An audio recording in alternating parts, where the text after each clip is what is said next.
Good evening, sir. I'm Krishna and I'm a student of town planning. And I'd like to ask about casteism. So, there's an age old debate about castes in India where some people say that it is an embodiment of systematic exploitation, while others say it is just a division of labor that got corrupted with time. So, you've spoken previously about true meaning of caste based upon Upanishads. So, what are your views right now about the Indian caste system? Does not depend what criteria you use to divide man from man. It is bogus. Full stop. Even if you need to have division of labor, why does that have to be from birth? How is birth a criteria to decide who will pursue what kind of vocation?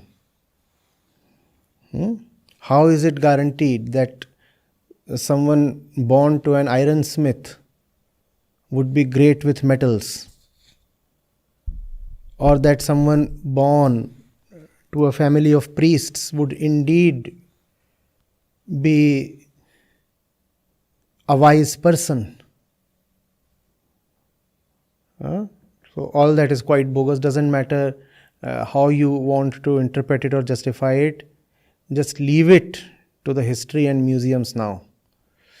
It's outlived its utility, if ever there was any. I really don't think there ever was any utility. It's just an expression. The caste system is just an expression of the tendency of the ego to divide. Because the ego is a limited thing, and all limits mean boundaries. The ego therefore cannot live without boundaries. It needs to find some way, one way after the other, to divide one person from the other. The criteria could be anything. Gender is a criteria, obviously money is a criteria, economic status, color of the skin, ethnicity and race and creed, you name it, and it becomes a dividing line. So, and that is also the reason, you see, you don't find this kind of casteism only in Hinduism. Most people, because they are not very acquainted with how the society is working, do not know that even in Muslims there is a rigorous caste system. So it's there everywhere. Look at the divisions in Christianity. Yeah, obviously there you don't have untouchability and stuff, but look at the divisions and look at the violence.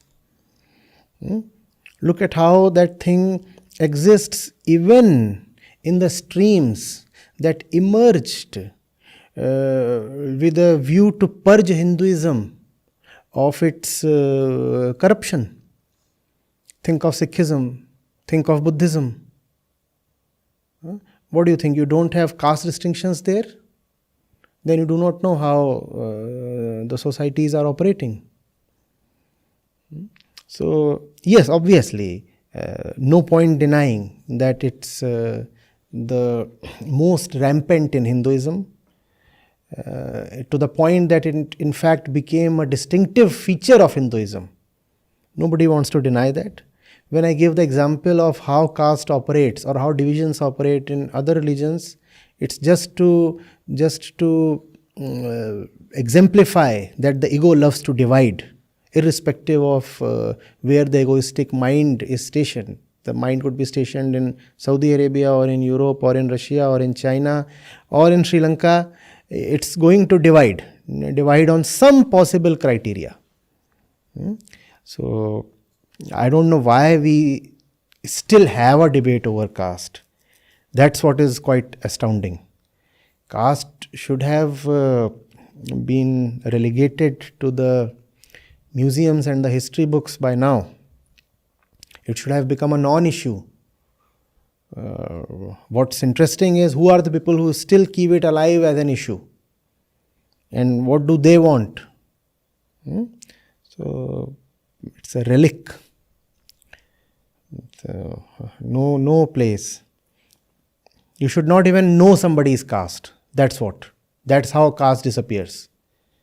As long as you are interested in somebody's caste, what's your caste, by the way? If I'm interested, then I'm casteist. Caste goes when you do not even know the other's caste. And that's how the society must be. You meet someone, that person is standing in front of you, assess him. The person could be good, bad, virtuous, ill, evil, whatever. The person is right there in front of you. Why do you need to know his caste? The person is sufficient, is he not? Yes, sir. If he is sick, you want to help him. Or would you ask for his caste? And if he is arrogant, you want to show him his place. You don't want to inquire into his caste. Getting it? Yes, sir. Yes, sir. I understand. Closer to your age, there is a beautiful girl, and she is beautiful, and she appears intelligent also. In many ways, she is someone you want to approach, and you approach her. And the first thing you ask is, what's your jat? How do you sound? Who are you? What kind of beastly question is this?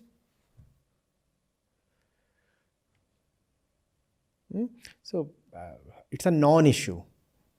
It's a non-issue, and those who are still keeping this issue burning, they should be brought to justice. What's the point? What's the point? Why are you still interested in raising this again and again? Why this bogey?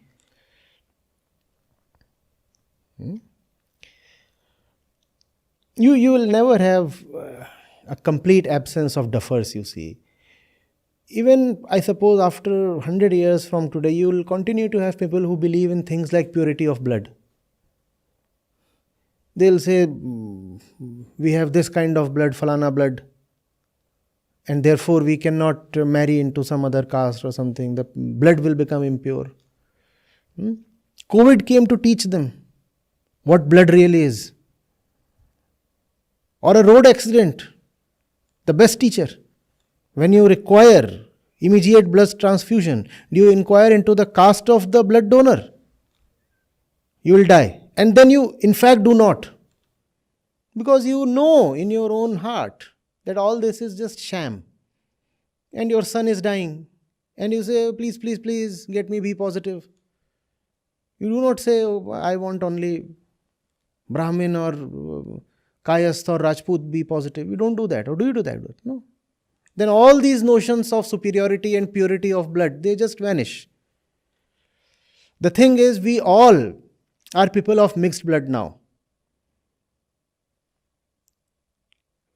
Think of your own lineage. Somebody in your line must have had a blood transfusion at some point in time. Either your father or grandfather or somebody. So you have mixed blood. So have I. Everybody has mixed blood. So caste is gone anyway. Finished.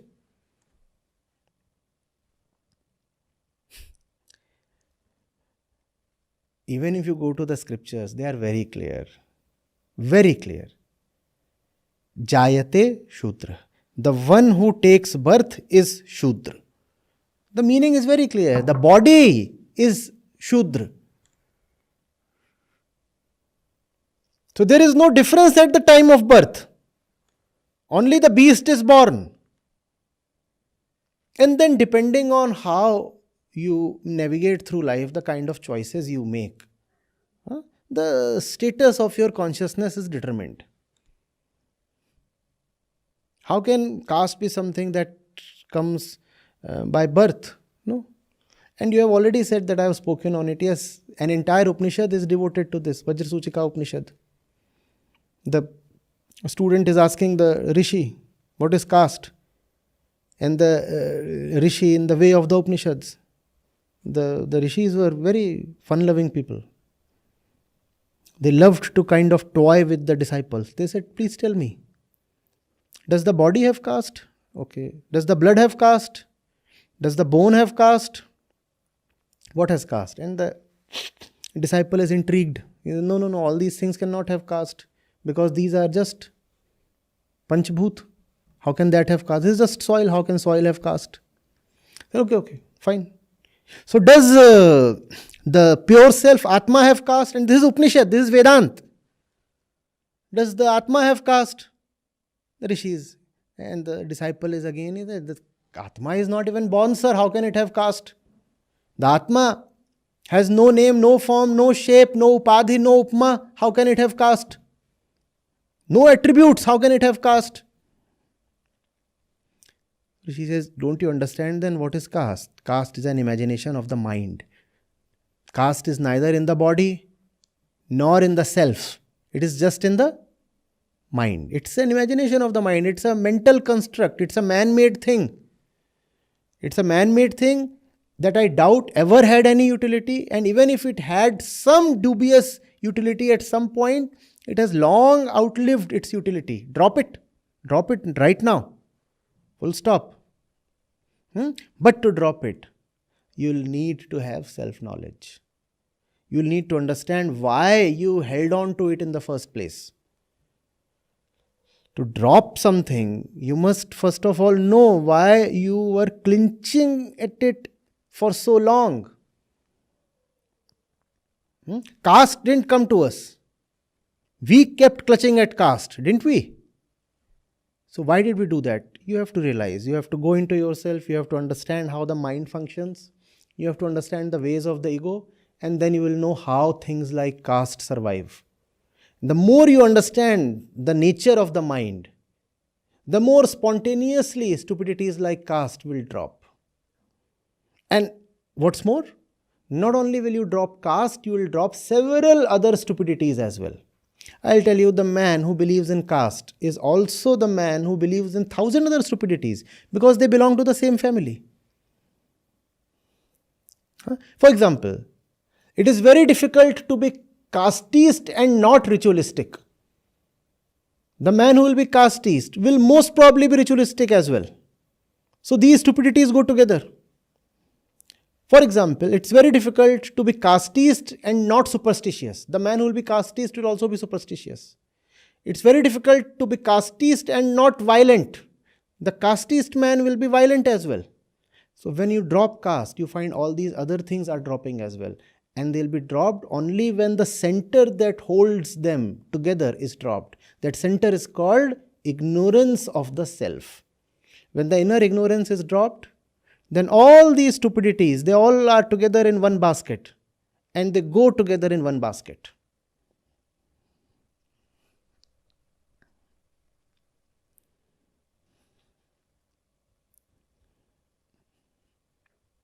Is it making sense? Yes, sir. Yes, sir. Like Is understood. it because of your caste that this thing is making sense? No, sir. Did I speak to your caste? No, sir. It is because of my study. I'm a town planner, so sociology becomes one of the most important things to study. So this comes really. So when you were studying me, that is when you were listening to my words, were you listening to my caste? No, sir. Okay, good. So that's who both of us are. Yes. Consciousness, attentiveness. That's what Vedanta teaches us. Both is our nature. And caste, etc., the rishis don't even bother to speak too much on them. Once in a while they speak on these things just to denounce them, repudiate them, negate them. So don't think that caste comes from spiritual philosophy either. No. Caste is a social construct. Deep spirituality has nothing to do with caste. It does not have anything to do with even your body. You go to Vedanta, you are told you are not even the body. If you are not even the body, how can you have a caste? So that's another thing. Those who are victims of caste oppression, they start hitting all the scriptures. And I keep telling them, don't throw the baby out with the bathwater. Yes, I understand. There are certain books that promoted the caste culture. But those books are not at all central to religion. And they are not at all to be counted as spiritual. So keep those books apart. Go to the real books, go to the real spiritual philosophy. Hmm? And that's the reason why I love Vedanta so much. Vedanta has no space for all this nonsense.